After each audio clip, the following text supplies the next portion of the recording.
In the Philippines, can you still live on $1,000 a month in the year 2025?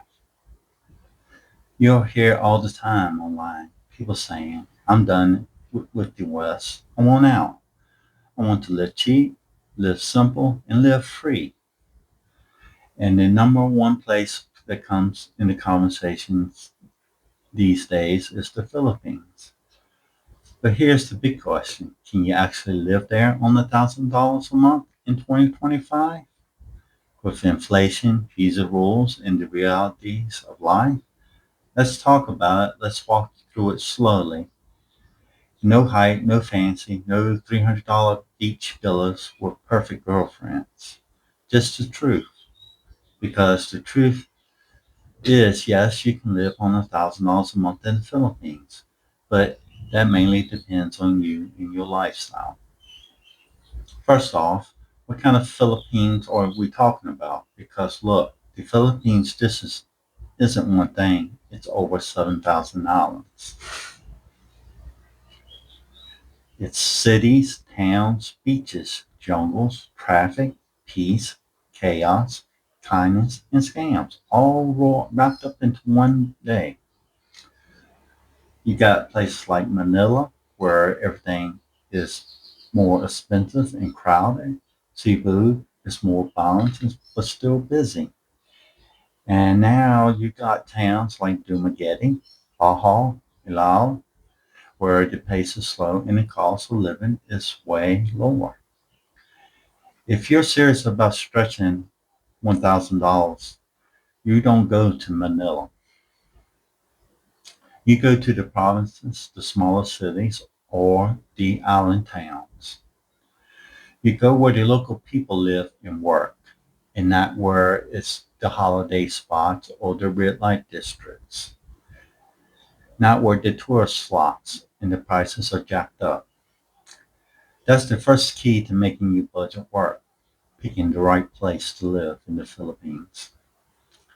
Second, housing. Housing is going to be your biggest expenses. But let me tell you, big expense doesn't mean what it does in the US or the UK or Australia. In the Philippines, rent is incredibly reasonable if you live like a local. You can rent a small but clean apartment for 150 to 250 a month, or a slightly nicer bedroom in the city for around $300 to $350 a month. Many come furnished, some include Wi-Fi, and all of them must have decent ventilation or some air conditioners included. If you're willing to go off the tourist path just a little bit, your dollar will stretch a lot farther. Listen, landlords in the Philippines will negotiate with you. They'll lower the rent if you're polite, respectful, and paying for a long-term contract. Third, food. This is where the Philippines becomes a real dream for a budget living. And here's the trick. Eat like a local. If you try live on pizza, burgers, imported cheese, you'll go broke in no time. But if you eat like your neighbors do, here's what you're looking at. A full meal of rice, fish, chicken, or vegetables at a local eatery, about $2 a dish. Buy your produce at the market: bananas, mangoes, tomatoes, onions, garlics, leafy greens, fresh and cheap. A bag of rice, under $1 a kilo. Eggs, noodles, canned goods, all affordable. Cook at home 70% of the time. Eat out mostly modestly, and your monthly food budget will stay around $150 to $200 a month. Now, if you like the occasional splurge, like Western food, coffee shops, pizza night, that's fine. Add another $50 to $100 and enjoy it within moderation. But the truth is, the food in the Philippines is so accessible, you don't need to break the bank to eat well there. Fourth, transportation. Don't buy a car. Seriously, you do not need a car in the Philippines. In most towns, you won't even need one. Tricycles will take you across town for 25 to 50 cents US. Jeepneys, those colorful local buses, cost around 15 cents per ride. Grab, Grab or like Uber is cheap and available in just about all the major cities. If you want your own wheels, rent a scooter for 50 bucks a month or buy a used one for under $800. Public transport may not be the most glamorous, but it is cheap, efficient, enough to get you around town and where you need to go. Unless you're constantly traveling or living in remote mountain towns, $30 to $50 a month will cover all your transportation needs. 5. Utilities, internet, and mobile. Electricity is probably the biggest utility cost, especially if you run air conditioning a lot. Here's the breakdown. Electricity, about $20 to $40 if you don't run the AC constantly. Water, about $5 to $10 a month. Wi-Fi, about $25 to $35 for decent fiber optic. Mobile data, $5 to $10 a month for a local SIM card. Altogether, about $50 to $70 per month. This infrastructure this infrastructure has come a long way. Internet speeds are fine for streaming, video calls, and work from home. Just don't expect Silicon Valley in the speed rap. Excuse me. Don't expect Silicon Valley speeds in the jungle because they will have brownouts and lose power on on occasion. 6. Healthcare. This one is very important and no one should neglect this. If you're older and you got health issues, listen up. Healthcare in the Philippines is incredibly affordable, but like everything else, it depends on where you are and what you need. A doctor visit in a private clinic, about 10 to 20 bucks. Dental cleaning, roughly around $15. Emergency room, much cheaper than it would be back home. You don't need insurance to walk into a clinic and get seen. Just pay cash, and still it is smart to set aside $30 to $50 a month as a medical buffer. Or get travel insurance or local insurance from for extra peace of mind. If you plan ahead, healthcare will not sink your budget. So what I like to talk about here is I have ongoing health problems with blood clots. They just not too long ago had a stroke December 13th, 2024, and I have recovered. But in Thailand, where I'm currently living, I have Thai life insurance that pays 100% of my medical bills. So it didn't cost me nothing for it.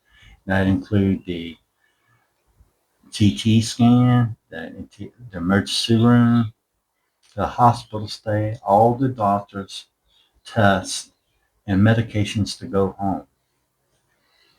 So it is very smart if you plan to live long term overseas to get medical insurance and also life insurance. So therefore, if you with a partner, a girlfriend, a partner, or you're in a marriage, that you don't put that burden upon them. So be responsible and take responsibility for yourself. 7. Everyday expenses. Let's talk about some of the little stuff like shampoo, soap, toothpaste, laundry. Either you do it yourself or have someone do it for you. Haircuts, light clothing, mobile top, mobile phone top-ups, coffee out, snacks, occasional drinks, Netflix, YouTube, premium apps. These little things usually cost around $50 to $100 a month total if it's done low key in a more relaxed living. You don't need a closet full of clothes or the latest iPhone. You don't need to buy bottled water. Most apartments has filter or refillable options. You just live light and just keep things very simple.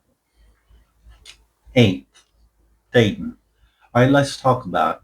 This is where some guys thrive and others will fall apart very quickly. Dating in the Philippines can be very incredible. Filipinos are known to be loving, supportive, caring, traditional in the best way known. But here's the truth. Some girls will love you for who you are, others will use you for what you have. It's just a reality all over the world, no matter where you live. If you meet a sweet, down to earth woman, your budget won't take a hit. But if you go on walks, eat simple meals, maybe help out her here and there, and that's it. But if you chase girls in the city malls, in the clubs, or in one of those ask reload or money for their sick grandmother after 3 messages, you're going to get played. You're going to get scammed and get used very quickly. So here's the fight. My advice. Always take your time to find the right person. Don't never lead with your wallet. Don't try to rescue anyone overseas. And always use your common sense and never ignore the red flags. You can absolutely find love in the Philippines on a budget. Just keep your eyes open and your feet on the ground. In other words, keep your expectations realistic and within your budget always. 9. Visas and staying legally. The good news, it's easy to stay in the Philippines long term. You arrive as a tourist for 30 days. Then you can extend month by month or 2 months at a time for up to 3 years. Visa extensions cost around $50 to $100 every 2 months. Super manageable for most foreigners. If you're over 50 and you want to stay forever, look into a SRRV retirement visa, which you can permanently gain residency. But most people, but for most people, tourist visas just work fine for years. Lots of foreigners do it all the time. 10. Budget snapshot. Let's put it all together. Here's a realistic monthly budget on $1,000 a month. Rent, $250. Food, 200. Utilities and internet, so $70. Transportation, $40. Healthcare buffer, $40.